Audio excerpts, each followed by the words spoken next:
नमस्कार। आज का हमारा टॉपिक है नेग्लिजेंस इन नर्सिंग।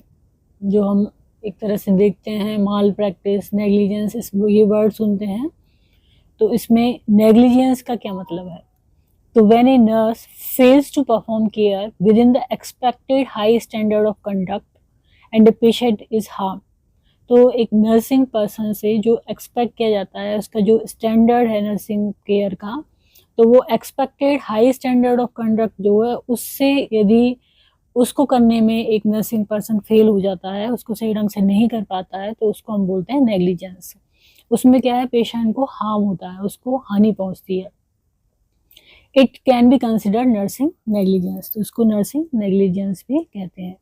अब किस तरह के हो सकते हैं, या कह सकते हैं कि हम कॉमन कॉजेज क्या होते हैं नर्सिंग नेग्लिजेंस की, क्या क्या चीजें आती है इसमें। तो इसमें आता है failure to follow establish standards of care.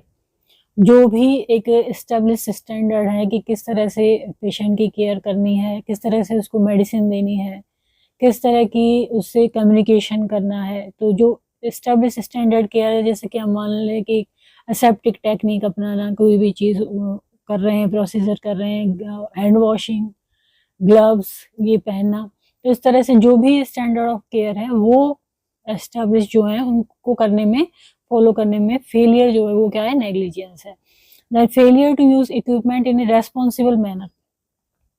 जो भी इक्विपमेंट यूज किए जा रहे हैं पेशेंट केयर में, उसको सही ढंग से यूज नहीं कर रहे हैं, तो रेस्पॉन्सिबल तरीके से, तो वो भी एक तरह से नेग्लिजेंस है। फेलियर टू कम्युनिकेट, मतलब कि जो पेशेंट है या फिर पेशेंट केयर से रिलेटेड जो टीम है, हेल्थ टीम, उसके प्रॉपर हम कम्युनिकेट नहीं कर पा रहे हैं, नहीं तो किसी सीनियर को हम सही ढंग से पेशेंट के बारे में बता पा रहे हैं, नहीं पेशेंट की बात समझ रहे हैं, नहीं उसको अच्छी तरह से कम्युनिकेट कर रहे हैं, तो ये भी नेग्लिजेंस है। फेलियर टू डॉक्यूमेंट, जो भी हम नर्सिंग केयर दे रहे हैं उसको हम, जैसे कि कोई वाइटल साइंस लिए या फिर कोई भी जो प्रेस्क्राइब इंजेक्शन है वो दिया और उसको डॉक्यूमेंटेशन सही नहीं है, फेलियर है उसमें, तो वो भी एक नेग्लिजेंस है।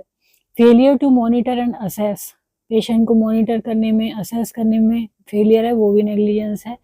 Failure to act as a patient advocate, patient के एडवोकेट की तरह काम करने में जो फेलियर है वो भी इसमें आ जाएगा।